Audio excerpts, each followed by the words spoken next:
প্রস্তুতির বিস্তারিত জানাবেন আর মহড়া এখন পর্যন্ত কেমন চলছে?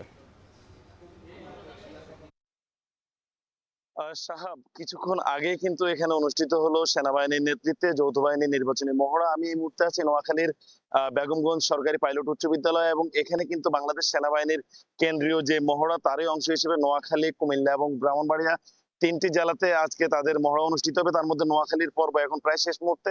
আমরা এখানে দেখেছি তারা তাদের যে মহড়া, সেই মহড়ার জন্য একটি ভোট কেন্দ্রে আসলে যদি কোনো দুষ্কৃতিকারীরা আঘাত হানে, কোন ধরনের নির্বাচনে কারচুপির চেষ্টা করে কেউ, তাহলে কিভাবে তাদেরকে প্রতিহত করা হবে সেজন্যই কিন্তু সেনাবাহিনী সহ যৌথ বাহিনী এই মহড়া দিয়েছে। এবং আমরা এখানে দেখেছি সেনাবাহিনীর আধুনিক যে আগ্নেয়াস্ত্র, এপিসি সহ আমরা দেখেছি হেলিকপ্টার যোগে কিভাবে এখানে আসলে জরুরি অবস্থায় উদ্ধার করা হবে সেগুলো কিন্তু প্রদর্শন করা হয়েছে। এবং এরপরে কিন্তু সেনাবাহিনীর পক্ষ থেকে সেনাবাহিনীর সদস্য যারা রয়েছেন, পাশাপাশি অন্যান্য বাহিনী যারা রয়েছেন, তাদেরকে ব্রিফ করা হচ্ছে।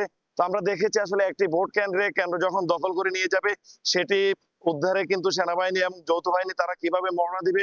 পাশাপাশি সেনাবাহিনীর পক্ষ থেকে আমাদেরকে জানানো হয়েছে একদিন পরে যে জাতীয় সংসদ নির্বাচন, সেই সংসদ নির্বাচনে যাতে ভোটাররা নির্বিঘ্নে ভোট কেন্দ্রে এসে তাদের ভোটাধিকার প্রয়োগ করতে পারেন, এবং তাদেরকে যাতে কেউ কোনো ধরনের অপরাধীরা বল প্রয়োগ করতে না পারে, তাদেরকে বাধা দিতে না পারে, সেজন্য কিন্তু তাদের প্রস্তুতির অংশ হিসেবে এই মহড়া। এবং আজকে থেকে কিন্তু তাদের যে কার্যক্রম, সেই কার্যক্রম চলমান থাকবে। ভোটের নির্বাচনের প্রত্যেকটি ব্যালট পেপারকে সুরক্ষা দিতে কিন্তু তারা বদ্ধপরিকর বলে আমাদেরকে জানিয়েছেন। তারা জানিয়েছেন তাদের নোয়াখালীর যে 875টি কেন্দ্র রয়েছে, 875টি কেন্দ্রের জন্য সার্বিক প্রস্তুতি তারা ইতিমধ্যে সম্পন্ন করেছেন, এবং তারা আশ্বস্ত করেছেন 875টি কেন্দ্রের প্রত্যেকটি কেন্দ্রে কিন্তু সুষ্ঠু এবং সুনিপুণভাবে কোনো কারচুপি ছাড়াই নির্বাচন অনুষ্ঠিত হবে। সেজন্য তারা প্রয়োজনীয়ভাবে প্রস্তুত রয়েছেন।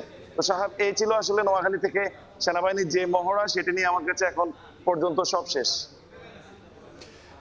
নিরাপত্তা নির্বাচনে নিশ্ছিদ্র করতে নোয়াখালীতে সেনাবাহিনীর নেতৃত্বে চলছে যৌথ বাহিনীর মহড়া। বিস্তারিত জানাতে যুক্ত ছিলেন নাসিম শুভ।